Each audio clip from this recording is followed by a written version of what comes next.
IVM। इस सिविलाइजेशन को देख के मुझे लगता है अच्छा तो हम डिफरेंटली सोच सकते हैं और हम ऑर्गेनाइज कर सकते हैं। और ये ऐसा नहीं है कि ये कुछ सिंपलिस्टिक सी सिविलाइजेशन है जहाँ लोग बहुत सिंपल तरीके से जी रहे हैं। ऐसा नहीं है, मटेरियली सबसे रिच है ये। हम्म। सेलर्स हैं ये उस टाइम के, the main sellers of that time are these people. Gujarat से जा रहे हैं ये सेल करके। ठीक है, Indians are not known as sellers historically, लेकिन जो फर्स्ट सेलर्स हैं वो ये लोग हैं। यहाँ से हम्म। फिर क्योंकि ये लोग ओमान बहरीन में रुकते थे इराक पहुंचने से पहले, वहाँ की शिपिंग इंडस्ट्री यहाँ से इन्फ्लुएंस होकी शुरू हुई। फिर मिडल ईस्ट जो है काफ़ी टाइम तक सेलिंग के लिए काफ़ी मेजर माना हम्म। जाता था। तो वो उसका ओरिजिन मतलब कहीं से इन्फ्लुएंस यहाँ से भी शुरू हो रही है। तो कहने का मतलब ये है कि it's not a simplistic society. Simple society hmm. नहीं है ये, काफ़ी एडवांस और कॉम्प्लेक्स है सोसाइटी।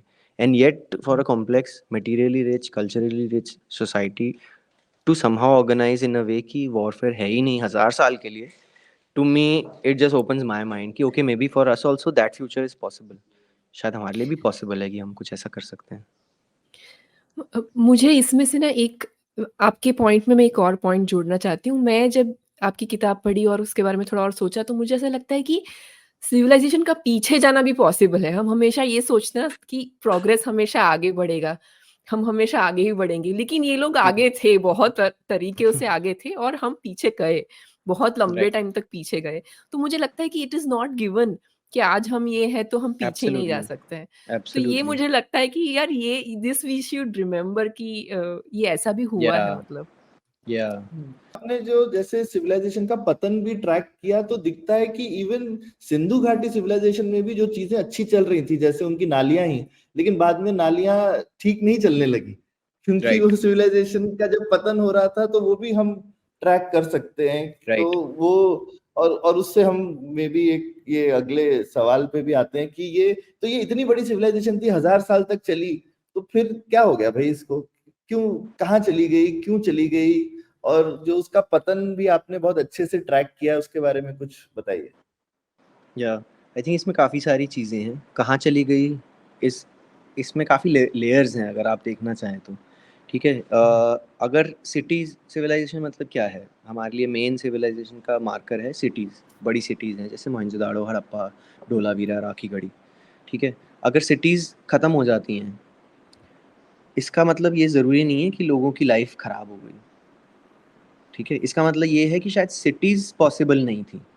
सिटीज़ का मोटा मोटा क्या है, सिटीज़ में लोग खेती नहीं कर रहे। सिटीज़ के जो लोग हैं, शहर में जो लोग रह रहे हैं, वो अपना खाना रोज़ खुद नहीं उगा रहे या हंटिंग नहीं कर रहे। ठीक है, वो कुछ और काम कर रहे हैं जैसे कि कुछ टूल्स बना रहे हैं या ट्रेडर्स हैं या फिर ज्वेलरी बना रहे हैं या कुछ कोई और उनके काम है। ठीक है, और फिर वो उस काम के बदले में फूड जो एग्रीकल्चर कर रहा है उससे वो एक्सचेंज कर लेते हैं। राइट, तो शहर में जो लोग हैं वो ये कर रहे हैं। अगर शहर पॉसिबल नहीं है for what ever reason, doesn't mean कि लोगों की लाइफ ख़राब है। शायद इसका मीनिंग ये है सिर्फ कि लोग अब वापस से धीरे धीरे धीरे रूरल एरियाज़ में चले गए हैं और वो वापस खेती में लग गए हैं।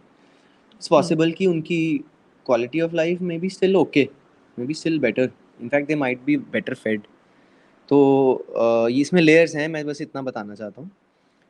सिविलाइजेशन का डिक्लाइन हुआ, सिटीज़ का डिक्लाइन हुआ, इसका रीज़न मेन अभी ये दिखता है कि जो सिंधु घाटी सभ्यता जिसे हम कहते हैं वो सिर्फ सिंधु नदी पर नहीं थी बसी हुई, वो एक और नदी पर थी। अब वो नदी आज की डेट में घग्गर उसको कहते हैं। काफ़ी लोग उसको जो वैदिक सरस्वती है वो मानते हैं। मैं भी समझता हूँ जितना भी मैंने रिसर्च करी है कि वो सरस्वती रिवर लगता है मुझे थी।